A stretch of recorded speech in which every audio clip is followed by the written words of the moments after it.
lot of times, what I love to do is check out, I'll go to different museums that I know that they have information and are part of part of their collection touches whatever I'm researching.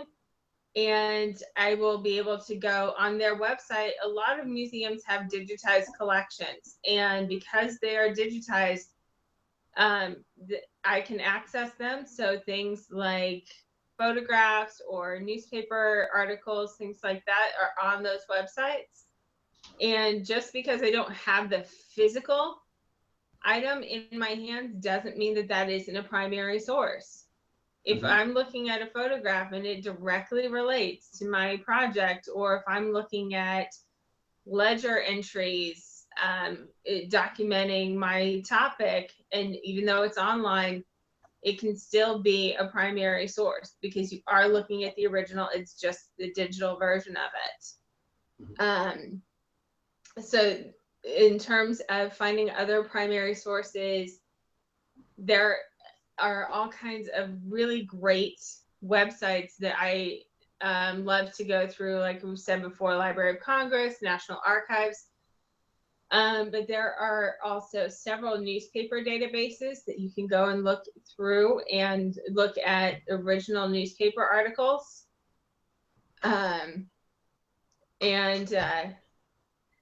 Just trying to think. Do you want to chime in with anything? I'm looking at sort of determine a credible source.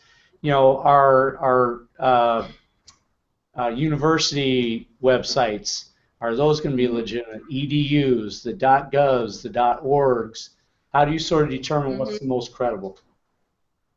In my own personal experience, and what I've been taught throughout my experiences, is websites related to colleges and universities, government websites, some privately run, but you have to check for an agenda in those websites, make sure that they're not trying to push a specific point, that it's a fair argument, and also check to see the date modified. If that website hasn't been modified since like 2003, chances are it's not as credible as you think, or it might be outdated or something like that. So you want to check and make sure that it's an up-to-date website on top of everything else. So, okay, that's an interesting thing. Because, a lot of people are getting a lot of information online. That's great. But I think that, where do you see in terms of the .orgs? And there are some databases or historical databases that have the .com, but that's just to generate the revenue to, for the databases. For me, what I generally will do is, if I'm looking at a website and it's one where I'm not 100% familiar with it, I will actually go and research that database a little bit and see where else I see it being referenced or popping up. Anything that all of a sudden they start mentioning ghosts or anything like that, obviously that's not something that we're going to use. But yeah, I usually will go and I will research the actual site itself, see how it's being used, see is it being referenced by other sites, how credible are those sites. So definitely it is a bit more work, but for me, that's one of the ways that I always use is I do my research on my source. It's not just all about doing research on your topic. In terms of whether it's a paper or an overall project, what would you say a good balance is between primary and secondary sources? Let's start with papers first. If you say have 10 to 15 sources in that extended paper, what do you see as a good balance between primary and secondary sources, and why? I have seen anywhere from, some papers have like 3 primary sources, and I've seen others that have had 10. And so it really ranges. I generally, speaking as a judge, would like to see at least 4 or 5 primary sources, especially in balance to secondary sources in particular, all web-based sources. I want to be able to see that you are able to identify an original source. Even if it's an original source that's been digitized, I want to actually know that you've been able to use other sources sorry, I'm losing track of where I'm going for a minute.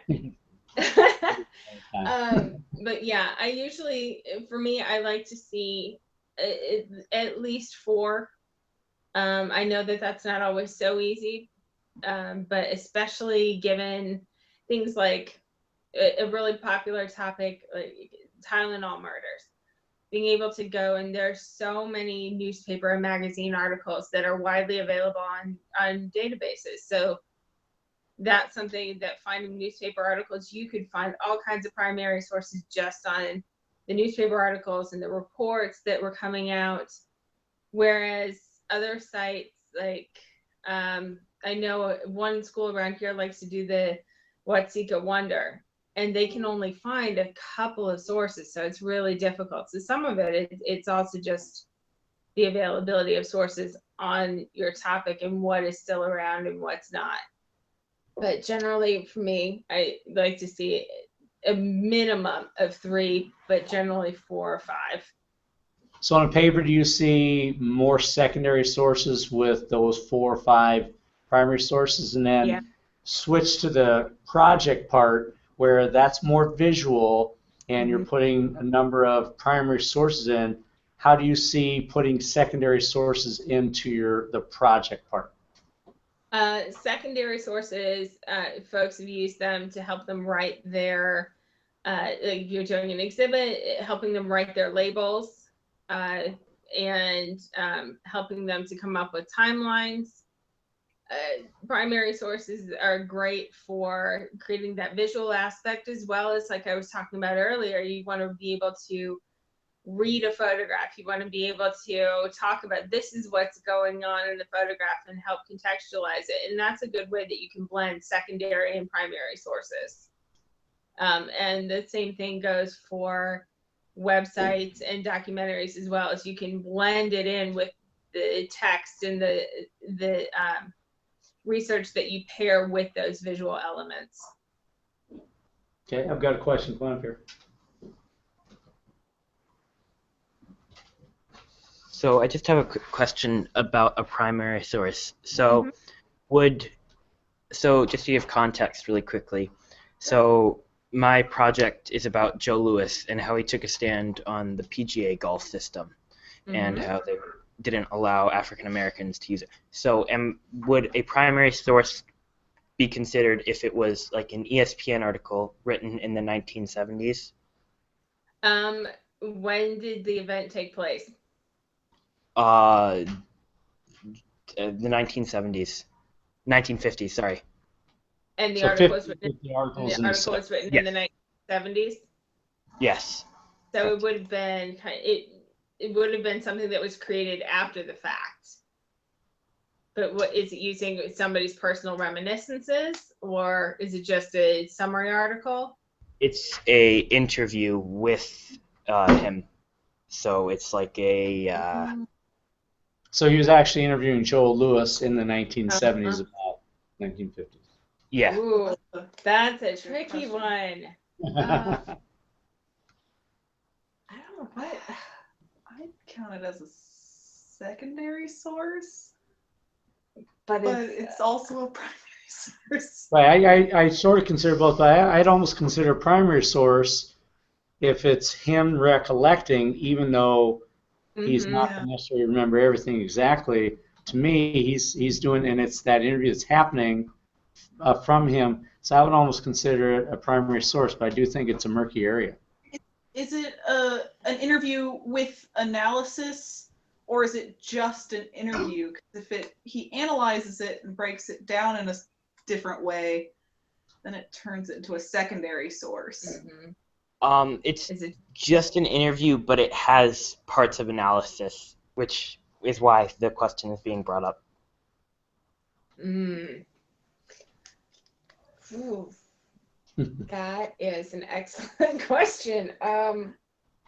Without reading the article, it's hard to Yeah, tell. that's hard to tell. I mean, I would want to say the interview portion of it would be a primary, but it would, if the article is primarily summary with bits and pieces of an interview with him in it. I see what you mean, yeah. Where if the article's led by his comments reflecting, yes, Right. but if they are analyzing Yeah. and then using his comments to support, it'd really be more secondary. Yeah, Right. exactly, because it would be his comments could theoretically be supporting the writer's personal perspective or agenda, Right. as opposed to, Thank you. yeah. I have a question in terms of they find their sources, okay? Whether it's a website, whether it's what's your process in terms of going through and trying to decide what they're going to use for their projects and what not to use? You know, I'm going to take that, I'm going to put this in my notes to use in whatever my history fair project is. What's your process of reading through it, deciding what you're going to use? The index. If you're using a book, the index is your best friend. The book may have a title that is related to it, and it may have a summary that's of the time period. But if you read the index and you're looking for a specific person or you're looking for a specific place, and it's only mentioned in like 2 pages out of a 200-page book, it's probably not a good source for your project. But that's only for secondary. In terms of primary, I still don't know how to deal with those. Yeah. But in terms, oh, go ahead. One quite interesting question that I have a lot, and I'm sort of torn in terms of how I answer it is, you know, so we tell them to get a number of sources, a wide variety of sources to lend more credibility, okay? Mm-hmm. But they'll come to me and say, well, I've got 5 sources that are essentially saying the same things. To me, I want to have those sources cited in a way that shows they're all saying it, but say how do you determine in terms of how you cite that or that many sources if they're saying essentially the same thing? Generally, for me, when I do writing like this, I will vary it up which source that I use to cite it, because for me, it's every time that you start a new sentence and you can cite a new source with each new sentence, go for it. So that way you're showing that, yeah, you are pulling this information from a wide variety of sources. And even though they are all saying very similar overlapping things, you can show that, yeah, you are doing the research. And I would just match up which source you're using that best supports whichever, so you match them up that way. Okay, I see, because they say you have Time, U.S. News, whatever, Life. One time you'll say Time, and then you'll take a little different aspect of the same and do U.S. News and then Life. So, Exactly. Okay, I see what you mean. Excellent. Okay, Bobby, come on. Oh, by the way, for those of you who are watching or might watch later, this is Quest Academy hosting a wonderful Google chat with. Are you Illinois.gov? What would you say your guys' titles are and how you fit into the Illinois NHD? I'm the Director of Education at the Abraham Lincoln Presidential Library and Museum, and Kate is our new NHD coordinator for all of Illinois except for the Chicago metro region. We handle most of the state of Illinois, and we fit in. Yes, and she's going to be taking over from Pete Harbison when he retires at the end of December. And NHD fits in with us because the Chicago program and the program that we run come together, and we collectively operate the Illinois version or Illinois branch of the NHD program. Okay, we have a question. I understand a good way to get an interview is to have like a museum person, but what is a good way to get a hold of the museum people or researchers? For museum staff members, probably the best way to do it is to send them an email, introduce yourself, tell them that you are working on an NHD project, tell them what your subject is, and tell them specifically what information you are looking for. And then ask them that if they would be willing to spend a brief amount of time, and you can designate how much time you'd like to talk with them for and what day. Give them a few options of dates and times and say, this is when, would you be willing to spend a few minutes talking with me? These are like I said, and tell them what questions you're looking for and what subject information you're looking for. And if you want to do the interview over the phone or in person. And if they say, I really don't have time to do the in person, you can always reapproach them by saying, would you be willing if I were to send you a couple of questions just to provide me with some responses that I might be able to use to get information.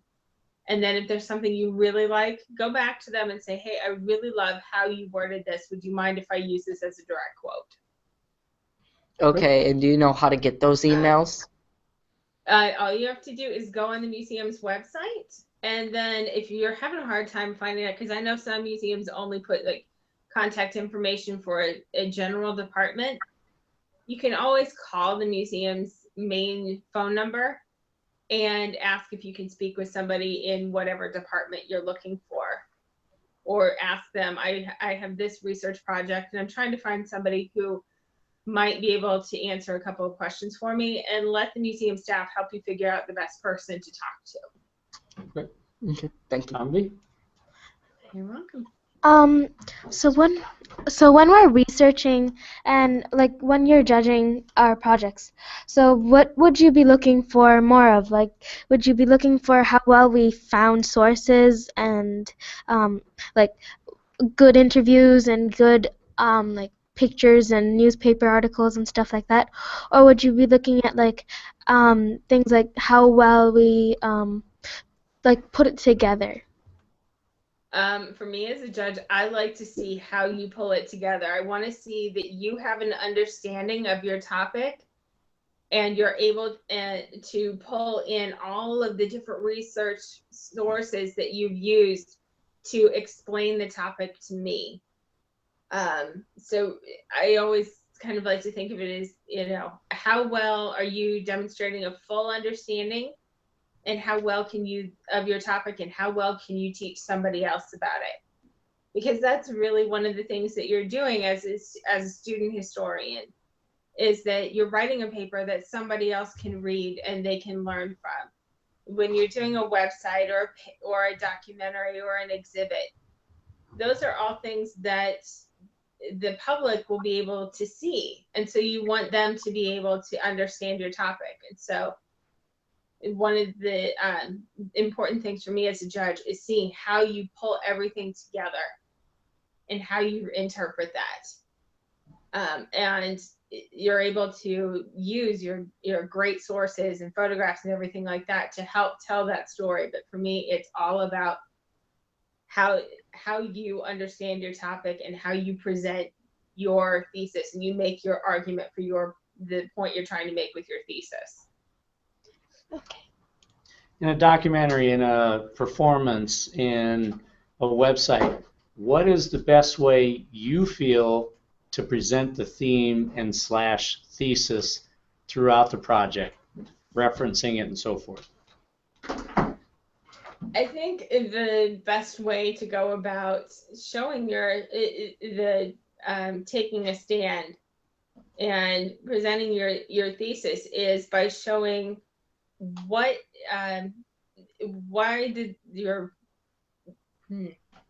how did you show what your topic, like let's say it's a person, how did they take a stand? What were they taking a stand for? Why was it important that they take a stand? What happened as a result of it?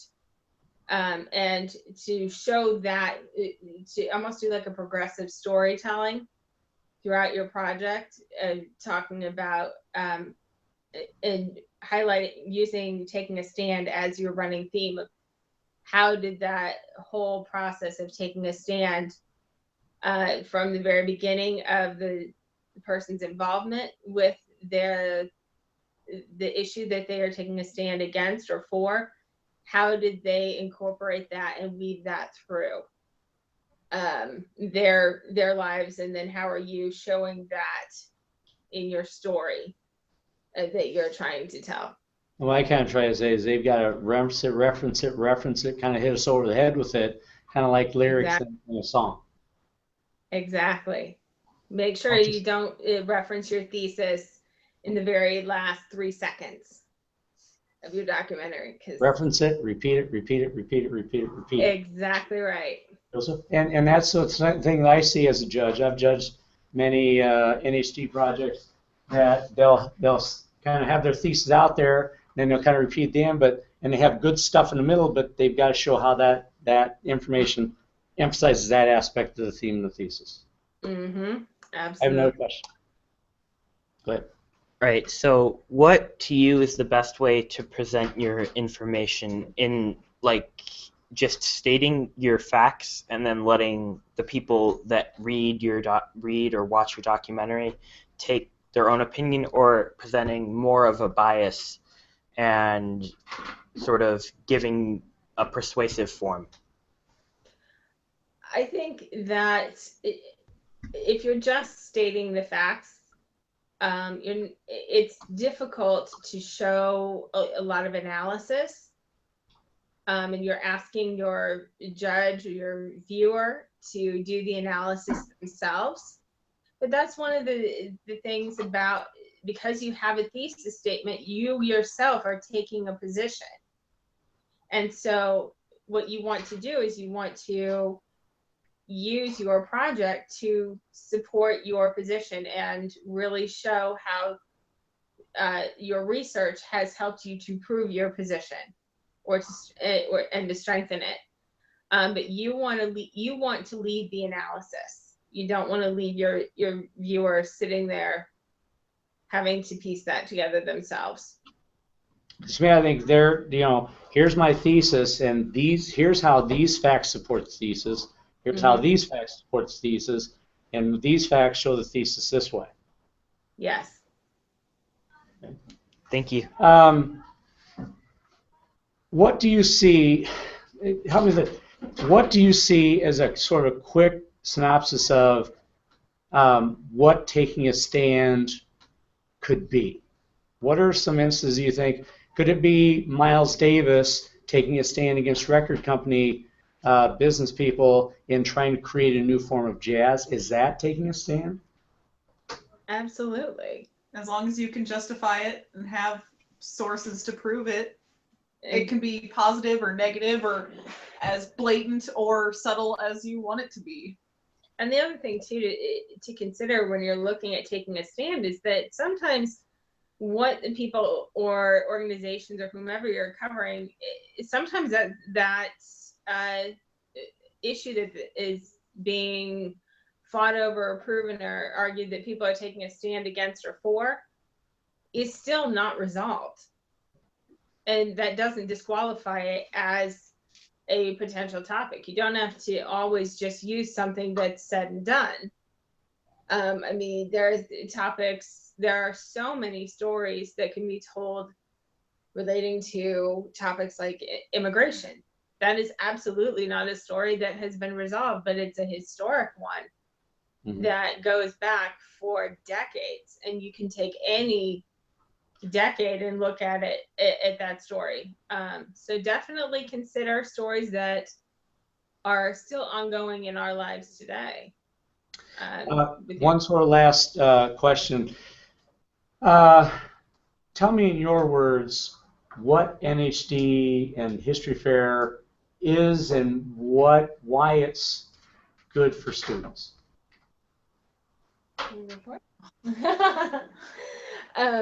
For me, NHD provides an opportunity for students to research topics that are of interest to them and to learn more about their personal interests and create and inspire a greater level of curiosity, and also a way to share their curiosity with other people.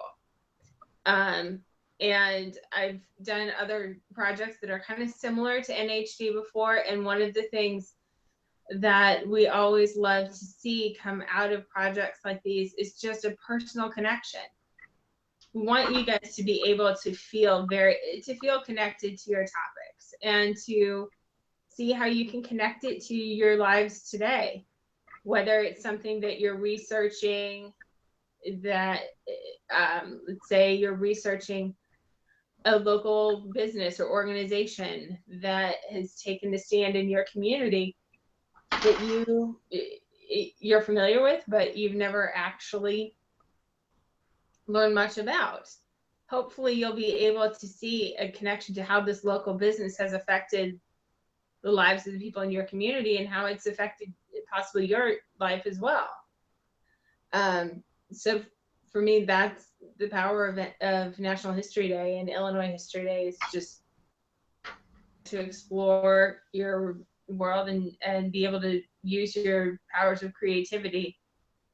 Well, I tell you that my knowledge of historical events has grown so much. I never would have probably known about Louise Mies van der Rohe had we not done a history fair project on it. Columbian Exposition, I know a lot about because of it. And going to National History Day and seeing someone like Kenneth Burns talk to the audience and so forth has been great. And we've even had students who have presented to Jewish organizations because they did a really good project on the Nazi march in Skokie. And they've actually gone and presented their documentaries and so forth. And I'm a huge believer in National History Day, History Fair, and I'm just glad we do it, and glad we have people like you helping. And thank you so much for taking time again today. Thank you for having us. Yeah, thank you. Okay, I hope we can do it again. Absolutely. Thank you so much. Bye now. Bye.